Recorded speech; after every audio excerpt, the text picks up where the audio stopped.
Welcome to What's the Attraction? Tonight our friends and hosts, Tap G and Surfer Clock, use their vivid imaginations to create magical imagery for all to enjoy. Nothing is more wonderful than the imagination, for in a moment you can experience a beautiful fantasy or an exciting adventure. But beware, nothing is more powerful than the imagination, for it can also expand your greatest fears into an overwhelming nightmare. Like the Country Bears movie, or the Cat in the Hat movie, or the E.T. video game, or the Haunted... We get it, Waylon! Hey, when you critic boys ever gonna review that highfalutin abomination Birdemic? That was weeks ago. The only shock and terror we dealt with was not seeing you there. Where were you? I've just been doing jam sessions with Johnny Cash and Roger Miller. I got a life, you know. Yeah, you mean afterlife. Aw, now that hurts, brother. Well, when will we see you again? When they open in that Transformers ride at Universal. Not for a while. Hit it, boys. Yeah, last time it was Kurt Cobain and John Lennon. I think it's just yanking our chains with the dead musician name dropping. Focus, bro. We're doing Fantasmic today, remember?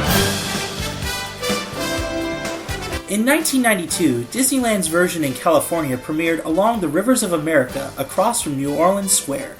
It was, and today remains, a smash hit. Despite it intending to only run for 5 years, its enduring popularity kept it going. It was also one of the first attractions to collaborate closely with Walt Disney Feature Animation.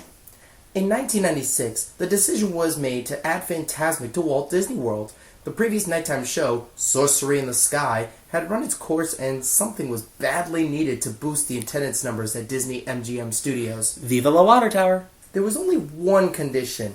Then company bigwig Michael Eisner explicitly ordered that while the show be kept the same, the new one should feature newer movies. Since the California show premiered while still in the infancy of Disney's great animation renaissance. The only issue was that Fantasmic, originally called Imagination, was a water and effects show, and there are no viable places of water at Disney MGM. So what to do? Build a brand new 10,000-seat amphitheater behind Sunset Boulevard and the Hollywood Tower Hotel. In October of 1998, Fantasmic premiered to a wildly enthusiastic crowd.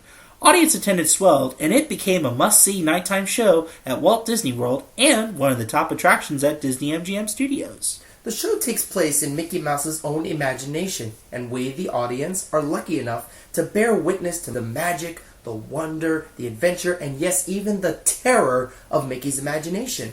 After all, we all have sparks. Imagination. That's how our minds create creations. Right at the start of everything that's new. One little spark lights up for you. Imagination. Just for the record, guys, you're both flat and neither of you have a future on The Voice. Says you. In any case, the show is a window into Mickey's mind. Right away we see Mickey fantasizing about being a great sorcerer, just like back in the good old days of Fantasia's Sorcerer's Apprentice. Minus Jerry Bruckheimer and Nick Cage.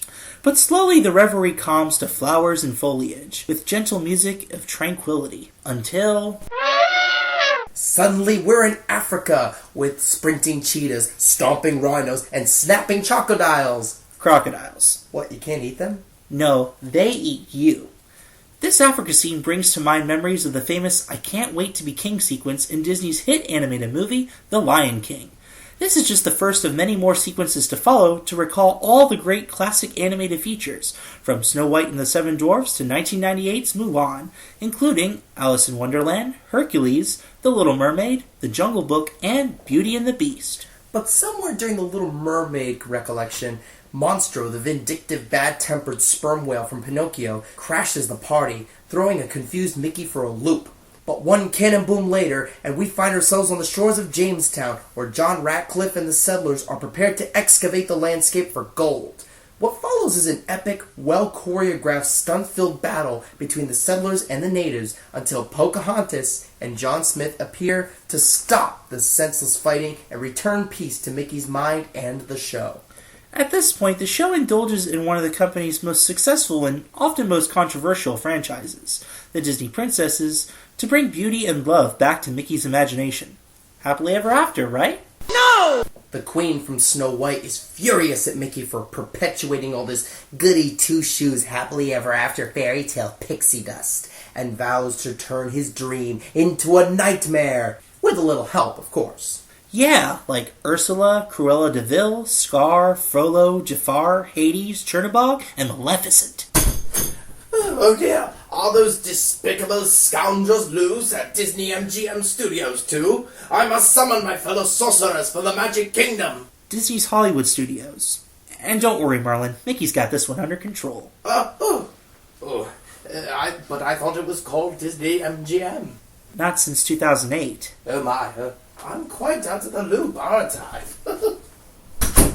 So yeah, the villains team up to shake Mickey's confidence, all building up to an epic finale featuring Mouso and Maleficent the Dragono going head to head. Who comes out on top? Well, we all know the answer, but who are we to give it away? Your thoughts, Surfer Clock?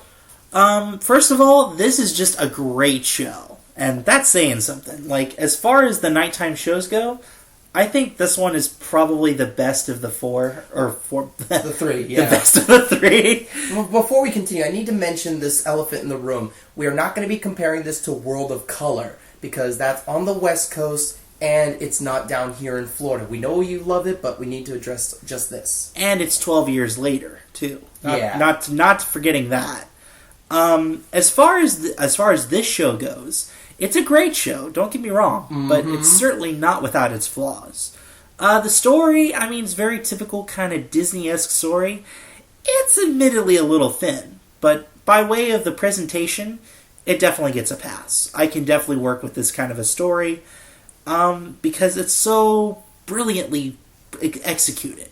Yeah. The soundtrack, of course, is... Yes! There's a reason it made number 4 on our top 10 music theme park music countdown. Oh, yes. It's rich, it's entertaining, it builds up tension, it relaxes you, it just has everything you want. And it's catchy. And the lyrics are very inspiring, too. Yeah. We kind of run through that with the...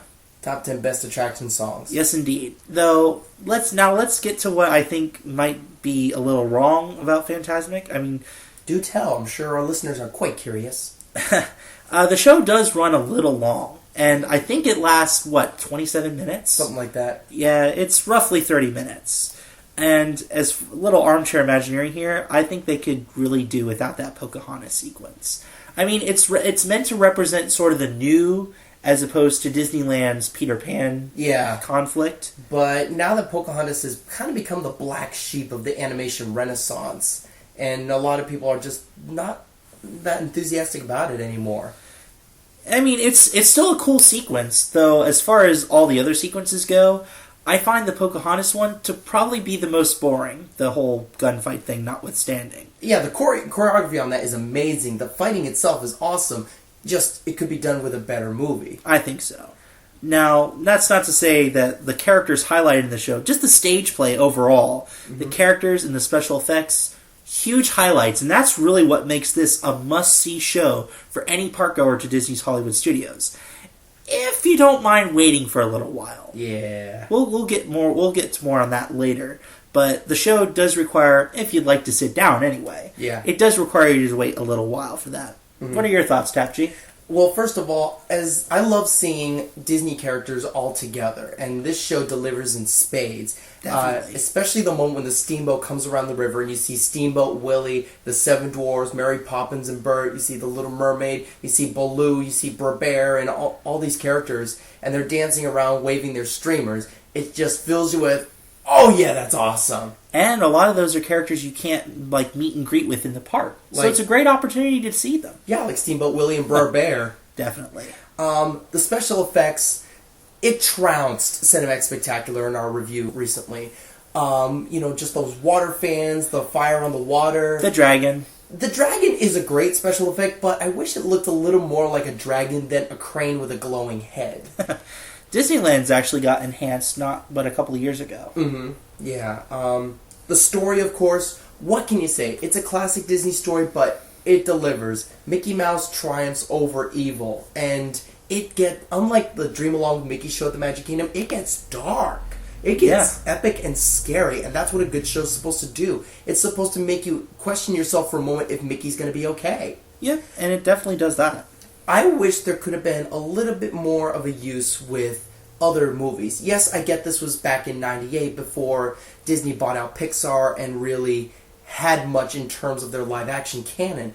But if they could include more like Pirates or some of their older live action Disney movies and even the Pixar movies, this could be a much richer show. Yeah, it'd probably be longer, but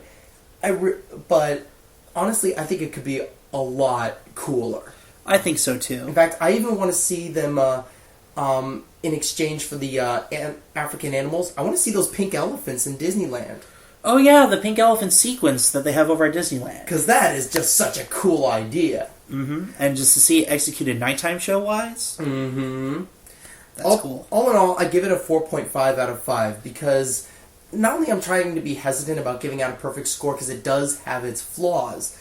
If it could expand upon these, and yes, I know it has a ridiculously high budget, so changes aren't that easy to come by, but that's what I think of the show as is. Yep, I think I'm going to go with about the same score. 4.5 out of 5 from Surfer Clock. And 4.5 from Tap G. Some nights will only have one performance, and others will have two. And if you're unlucky, sometimes none at all. Regardless, the gates between Tower of Terror and Theater of the Stars, where they play Beauty and the Beast live on stage, will open an hour and a half prior to showtime, giving everyone ample time to find a seat. Now, remember, because this is one of the park's most popular attractions, it's guaranteed to be crowded, even on slower season nights, so get seats early. Fantasmic also features a dining package. For lunch, you pay between $35 to $58 for adults and $13 to $19 per child, depending on what time of the year you go. The Hollywood Brown Derby and Mama Melrose's Ristorante Italiano offer the dining package for lunch. For dinner, you can dine at Mama Melrose's, Hollywood Brown Derby, or Hollywood and Vine. For adults, it ranges from anywhere from $29 to $58, and kids anywhere from $13 to $19 per person, depending on the seasonal attendance. If you opt for the dining package, you will eat at one of the aforementioned restaurants and get VIP seating at Fantasmic.